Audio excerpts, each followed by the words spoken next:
Let's bring in a man smarter than I am. Scott Rasmussen is a poller out of McKinney, Texas.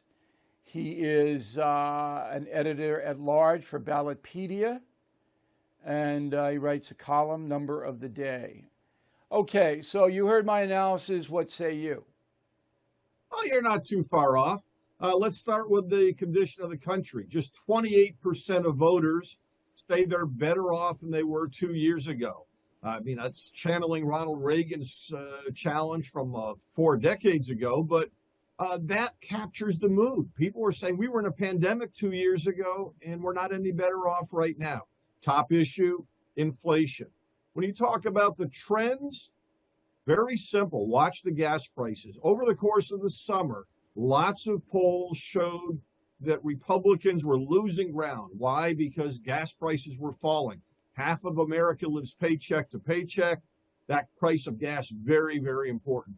The one thing that I would disagree with you on in terms of the trend is I think the uptick began in mid-September, a little further back, when gas prices began to move back up. However, it wasn't picked up in the polls as much because a lot of the polls at that time were still being reported as registered voter polls. When you make the transition from registered voters to likely voters in this environment, that moves the numbers a lot in the Republican direction.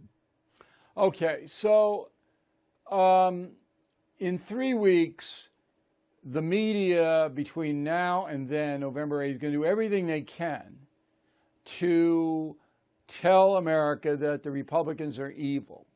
It's already started, and that's what we're going to hear. At this point in history, does the media have any sway on how people vote?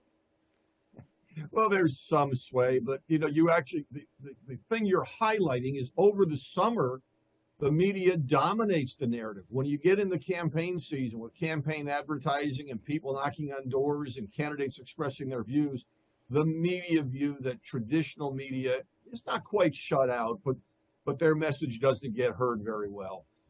Look, I think we're right on target with what you're talking about with the House and the Senate. If the price of gas keeps going up, well, then the Republican prospects go up with them. And that's going to have a bigger impact than any media reports. I think food is more important than gas at this juncture because we have holidays coming up and the food prices are staggering now. And yes, the gas, but they're kind of used to the gas. They got used to it. But the food is new. A lot of it is new. You walk into a grocery store or a restaurant now, you're looking at, and you can see it. And most people don't go to restaurants anymore because they can't afford a $40 entree. So I think food is going to have a very strong effect. Now, at the end of October, many Americans, perhaps most, get their financial statements, money they have invested into our capitalistic system for retirement, for college, for savings plans, whatever it may be. They're going to be horrified when they see the decline year, January till the end of October. Horrified. And that is going to be the clincher. They open those statements and their head snaps back. And then they're going to remember that Biden says the economy is as strong as hell. Right. I think that's the fait accompli. I think Biden saying that was a colossal mistake. Yeah, but he's made a lot of statements that were colossal mistakes. His job approval's at 41%. That's very bad for Democrats. We can talk about the big trends. It's going to be a good night for the Republican Party.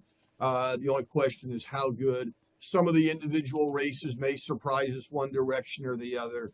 But this is not something that is changing because of what somebody said last week or the week before. It's the reality of the economy that we're in today. Yeah, but nobody has any confidence in Biden.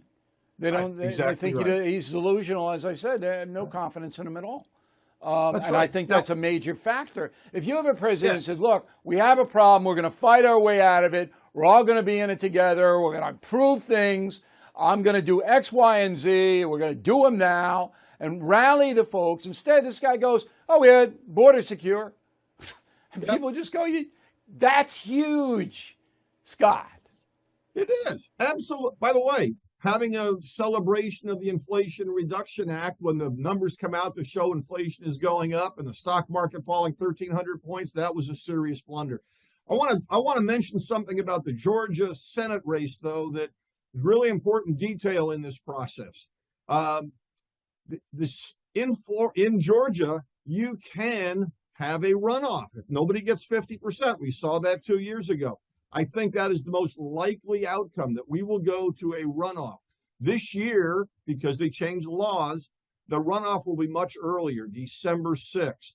And it is possible, not likely, but it is possible that control of the U.S. Senate would be at stake in Georgia. If there's a runoff and control of the U.S. Senate at stake, the third party candidate is hurting Walker more than Warnock, right? Right. And think about that. If you're uncomfortable with what you heard about Walker and you can't vote for Warnock, you throw your vote to that third party candidate and you push it to a runoff. But in the runoff, especially if control of the Senate's at stake, Herschel Walker wins.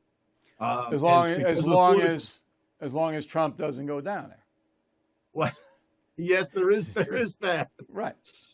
Now, so you can talk to him about that. But look, I talk to him. It doesn't really matter. Pennsylvania is an interesting race to me. I know the state fairly well. Dominated by Philadelphia and a Democratic machine. If the African Americans don't come out in Philly, GOP is going to win big. But there are two bad candidates there. Let's be honest, please. Fetterman looks like a hell's angel. The guy, I mean, maybe he's got health problems, and I'm not celebrating those. But even if he didn't, he's a far-left kook. And Oz can't articulate who he is or what he wants. They're both very weak candidates. Fetterman looks like he's ahead by 1 or 2 points. How do you guys see that? If you really press me, I would say that Oz is a slight favorite, and it's all because of the issues. We're at a time in the season where the choice is less about Oz versus Fetterman than do you want to help or hurt Joe Biden's agenda. I won't be surprised either way, but again, I think Oz right now is moving. The reason is because when you look at the polls in Pennsylvania, there may be 7 or 8 points of people who are undecided. Undecided voters in all the polling I've seen really dislike Joe Biden. So the degree that they show up and vote, they're going to go for Oz in that case. Okay, I can't call a race. What about my hypothesis that if a governor of a state wins fairly significantly, that governor can drag across a weaker senatorial candidate? Because the splitting of the ticket, people don't do that. That's why I think Walker, if he does get more than 50, it'll be because of Kemp. Kemp will drag him across. So there's a race in New Hampshire where Sununu, the incumbent governor, is up by 24 points, and he's easily going to win. They love him up there. Right. But Baldock, the Republican senatorial candidate, is running behind Maggie Hassan, who's just basically a Biden apparatchik. She says she isn't, but she is. And I'm just looking at that race going, is it possible that Sununu could drag Baldock? And that would be the biggest upset of the night, I think. It would certainly be an upset. There might be some bigger ones. There's always possible surprises. Is it possible? I think the biggest problem the Baldock has in that race is that their primary is so late in the season. When you have a primary, there's hard feelings from the side who lost. It took Oz months before those people came back to say, okay, I'm going to hold my nose and vote for Oz in Pennsylvania. Baldock hasn't had a lot of time to coalesce that support from within his party, which makes it tough. But is it possible? Yeah, if the trends keep moving in the Republican direction. Small state, easy media state. The problem is that southern New Hampshire is dominated by Boston. And a lot of Boston liberals have moved up there because they don't want to pay the Massachusetts taxes. So they'd rather commute to Boston. That's also a big part of the media market, which is not so inexpensive. Right. Yeah. But Sununu is so popular that that's just an interesting race. Final one, Arizona. Kelly is personally popular there. They like him. But again, he's on the wrong side of the trend. And he hoped the Republican wins there against Kelly. Absolutely, there's hope. I think that race is going to be very close. Right now, if you ask me in this one, I would say Kelly probably squeaks it out and Kerry Lake, though, wins in the governor's race. Yeah, So I all think of a Lake will sudden, you've win. got a different dynamic.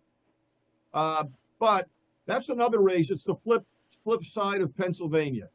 I won't be surprised if either candidate wins either of those races. In Pennsylvania, I give the nod to the Republican, and in Arizona to the Democrat. Okay. All right, Scott, I hope you check back in with us before the vote. And Scott, by the way, is an independent pollster. He's not skewing, cooking the books, and that's what we want. And we have Mark Penn on, we have Scott Rasmussen on, we have Doug Schoen on. These are the guys who, they're going to give it to you straight, which is what we want. Thank you, Scott. Appreciate it very much.